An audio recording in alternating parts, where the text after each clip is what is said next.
edukasinya buat teman-teman kenapa pilihannya ke Taiwan ke Jepang atau kemana gitu. Kalau pribadi gimana? Kalau pribadi saya itu dulu saya sempat berangan-angan pengen ke Korea. Kalau buat tahun ini buat tahun ini kalau bisa ya ditahan dulu lah kalau mau ke Taiwan. 1000 alasan tidak membuat Anda sukses. Tindakan hari ini yang menunjukkan Anda punya semangat. Taiwan tak seindah foto profil. Masih ingat pesan dari saya, jauhin narkoba, deketin mama muda. Selepet. Mau ke Taiwan jangan pernah banyak alasan. Terima kasih. Ingat, sukses dan tidaknya kembali kepada diri Anda masing-masing. Trans SB7 Maho. Halo guys, selamat malam. Apa kabar kalian semuanya yang masih di rumah maupun di Taiwan? Masih kembali lagi bersama Trans SB7.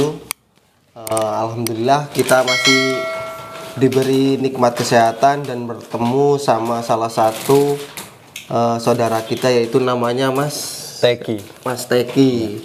Mas Teki ini salah satu karyawan dari pabrik Tektro. Mau tahu ceritanya bagaimana dan sistem kerjanya itu bagaimana di pabrik Tektro ini, coba kita tanya-tanya langsung sama masnya ini. Iya. Mas boleh bertanya nih Mas soal masalah kerja nih Mas. Mas udah berapa lama untuk kerja di pabrik Tektro ini Mas? Kurang lebih saya bekerja di pabrik Tektro ini 5 tahun. 5 tahun. Berarti udah mau jalan 2 kontrak ya Mas? Iya. Dua apa maksudnya, kalau selama perjalanan 5 tahun yang Mas rasain di pabrik ini bagaimana Mas? Kisah yang susahnya dulu nih, jangan yang manisnya dulu, susahnya dulu, pahitnya. Jadi biar teman-teman kita yang mau proses itu biar ada pemikiran bahwasanya oh pahitnya tuh kayak gini, manisnya kayak gini gitu Mas. Tolong bisa diceritakan Mas. Ya kan cerita dari awal mula saya berangkat ke Taiwan, emang ini dorongan dari orang tua saya kan. Orang tua saya menginginkan, ayo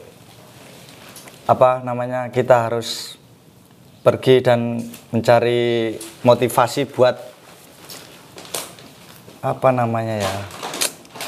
buat ke depan kita untuk mengubah kehidupan lah intinya. Dorongan dari orang tua itu ya mendorong sama kalau dibilang perjuangan orang tua lah buat motivasi saya ke sini. Oke, terus kalau masalah dulu biaya yang Mas sama sekarang kan mungkin berbeda ya Mas prosesnya. Berbeda. Terus prosesnya Mas itu dulu waktu mau terbang ke sini itu biayanya, maaf nih Mas, anggarannya nyampe berapa itu Mas dulu totalnya keseluruhan? Saya berangkat dari Indonesia itu tahun 2018. Saya proses di bulan 11 2017, saya berangkat bulan 2 akhir. Nah, itu kurang lebih saya mengeluarkan biaya 35 itu buat masuk ke PT saja. Terus buat kesana kesininya buat ke PT, balik lagi ke kampung itu ya habis 5 juta. Total 40. Total keseluruhan 40 juta. Total keseluruhan 40. Itu pada tahun 2017. Ya. Mungkin kalau tahun sekarang udah bedanya jauh banget ya Mas, drastis banget ya. Drastis. Terus ya Mas, dari teman-teman juga banyak yang bertanya, kenapa kok banyak peminat yang ke Taiwan daripada ke Korea atau ke Jepang atau ke Hong Kong gitu Mas. Bisa nggak Mas bisa ngasih edukasinya buat teman-teman kenapa pilihannya ke Taiwan ke Jepang atau kemana gitu? Kalau Mas pribadi gimana? Kalau pribadi saya itu dulu saya sempat berangan-angan pengen ke Korea, tapi ngelihat kondisi ekonomi keluarga di rumah nggak memungkinkan, dan kasihan juga kalau kan dengar-dengar di proses ke Korea itu kan susah, butuh dana besar. Jadi saya ambil kesimpulan saya coba ke Taiwan, dan alhamdulillah prosesnya juga emang mudah. 2 bulan 3 bulan udah berangkat. Ya, jadi Masnya ini lebih milih ke Taiwan daripada ke Jepang atau ke Korea karena dengan alasannya itu bahwasanya prosesnya lebih mudah, dan mungkin kayak bahasa nggak terlalu dipentingkan ya Mas. Iya, kalau bahasa ya. Kalau misalnya ke Korea atau ke Jepang kan bahasa juga itu utama. Terus kalau proses ke Taiwan, biarpun kita belum bisa bahasa juga masih bisa diproses dan bisa berangkat juga. Terus Mas, kalau masalah di pabriknya Mas, ini kalau misalnya dari orang Indo total keseluruhannya itu ada berapa orang? Terus posisi kerjanya Mas di alur kerjanya itu masih manual atau udah alat mesin semua itu Mas? Kan ada tuh kayak yang kerjanya masih manual semua, mesinnya masih mesin manual gitu kan. Kalau pekerja di pabrik saya ini, kalau orang Indonya itu hampir 200 itu orang Indonya saja, tapi kalau sama orang Thailand itu ya kurang lebih 300 lah orang asingnya itu. Kalau masalah pekerjaan di tempat saya itu masih manual. Masih manual. Nyampe sekarang ini Mas manual? Iya, kalau di bagian saya tapi kan di tempat saya itu bagiannya ada 7 bagian. Jadi kalau pekerjaan ya masih manual. Terus kalau masalah kayak prosedur kerjanya itu Mas, ada perlindungan kah atau dijaga, bener-bener dijaga nggak kayak safety gitu loh? Iya. Bener-bener dijaga juga bener-bener ya Mas? dijaga. Itu buat keselamatan kita. Kalau mandor seumpama tahu kita nggak bawa safety itu mandor bener-bener marah. Ada konsekuensinya atau enggak itu Mas? Atau dipotong gajinya kah? Atau apa, suruh push up atau gimana itu? Ada nggak Mas kalau kita melanggar salah satunya itu? Kalau masalah safety buat pekerjaan, kalau dipotong gaji enggak, kalau suruh push up juga enggak. Tapi kalau ada surat peringatan aja, diperingatin, besok-besok lagi jangan diulangi gitu. Nah, jadi gitu guys, salah satunya pabrik di sini itu prosedurnya itu bener-bener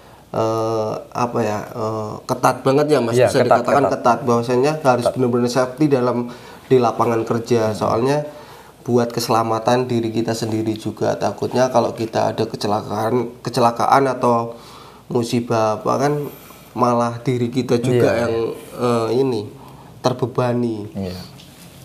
Terus dari ini Mas, itu kan dari proses kerja, terus pengalaman Mas selama di pekerjaan itu, mohon maaf nih, maksudnya pernah nggak terjadi, aduh kok kerjanya gini amat ya, saya pernah terjadi kecelakaan kah, atau susah banget nggak ada yang ngajarin saya sama seniornya gitu, pernah nggak Mas mengalami kejanggalan seperti itu?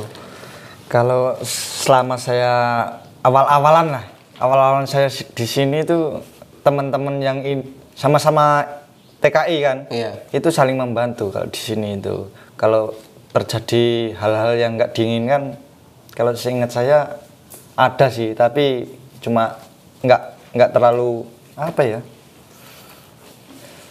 nggak terlalu intinya apa namanya, nggak terlalu parah gitu loh maksudnya. Ada hal-hal kecil lah, pasti di setiap pekerjaan ada hal-hal yang kurang mengenakan apa gimana, pasti ada. Terus kalau masalah itu dari proses pekerjaan Mas. Nah, terus buat Mas kan udah lama di sini, udah bisa dikatakan senior Mas.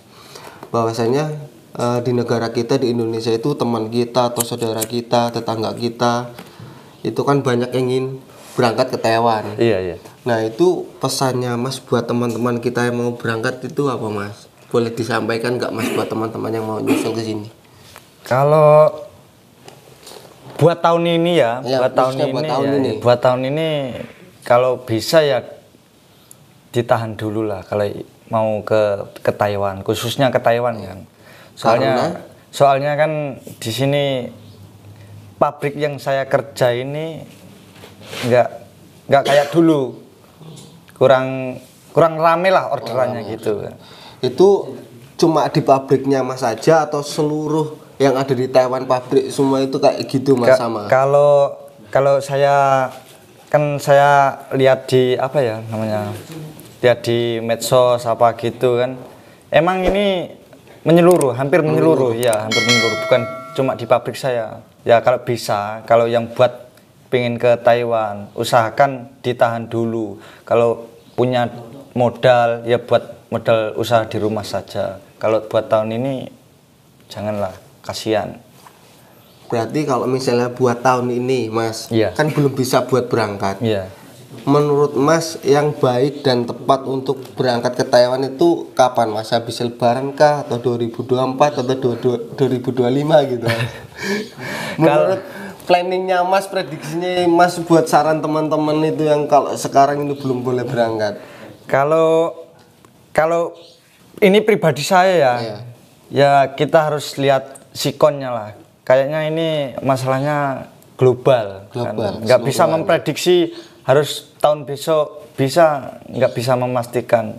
Takutnya kan nanti kalau kita ngomong tahun besok bisa, nanti bener ada yang mau berangkat. Takutnya kan kasihan di sini nggak sesuai ekspektasi. Iya, benar. Ya.